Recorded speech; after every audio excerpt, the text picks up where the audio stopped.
We're gonna dive into music and sound design. There's a couple of different ways that you can use music to help drive a story. First is if you have a genre of music, picking different types of tracks that have different pacing will really help tell different emotions in a story. So for instance, something that's higher energy might mix with a more higher energy scene, like going somewhere or doing something that's really fun and exciting, versus having a slower song where maybe we need to slow it down a little bit. We're showing maybe a morning scene where we're just waking up, there's like a sunrise happening and it's a little bit more relaxing. You can use a bunch of different types of music in one genre to help pull the tone through a story, but then also give that audience their ups and downs with the emotions that you're kind of trying to get across in your video. The second thing you want to keep in mind when you're using music with your videos is that if you have dialogue, say if you're like vlogging or you're doing a tutorial and you have an underlying music track there, you want to make sure that that music track is not too loud and that it's not competing with your voiceover.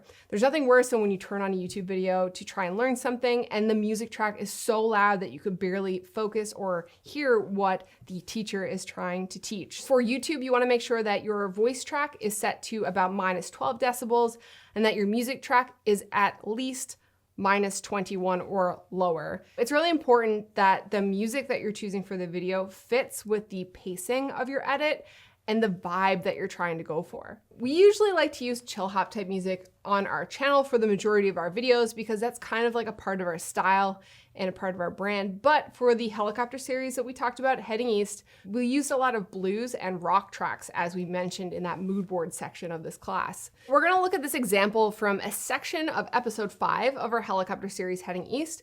As I mentioned, we already built out this playlist, so I'm picking songs from the playlist that match the mood board and the vibe that we're going for. And I also want to make sure that in the edit, we're including sounds that you would normally hear in a scenario where we are, and then also amplifying some of these moving camera transitions with whooshes and things like that, just to amplify that edit. We have the edit finished here, the sound design is done, it's all mixed, but we're just going to break it down. I'm going to show you how some of these sound effects and diegetic sounds help bring the story across. So here's the edit.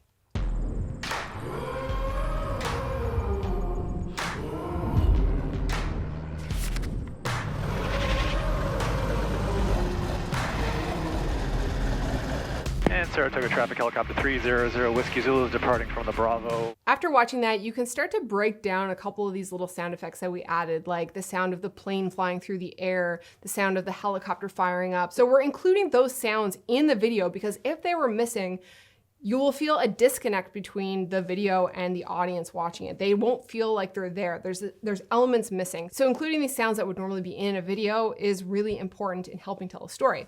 If we scroll over this airplane clip, you can hear the airplane in the sky.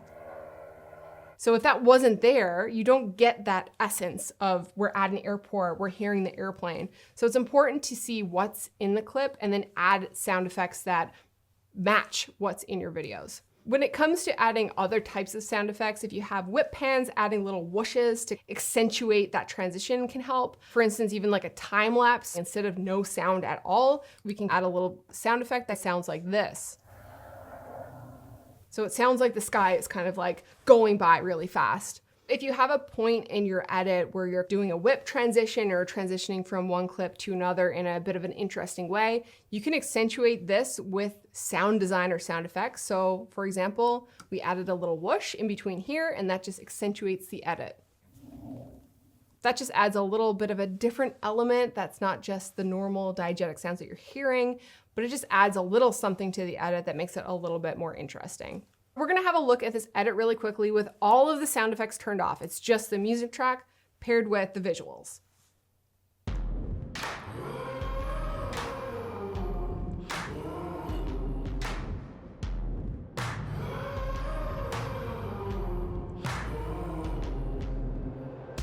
I mean, it is a great track, but I like that track a lot. But you're missing that element. You're missing the firing up of the helicopter and hearing the airplane going across. So it really does make a difference having those sound effects included. When we're looking at reworking that old project, sometimes it's best to actually just strip all the music that you had out and kind of start fresh. So we're looking at our mood board, we kind of have our edit done, we're gonna look at it, and now we're gonna analyze what better music choices can I make for this edit? Where can I include diegetic sounds or sounds that we're hearing in the video clips? Trees rustling, airplanes flying by, footsteps. And then how can we mix that with a proper music track that evokes an emotion to just bring that edit to the next level?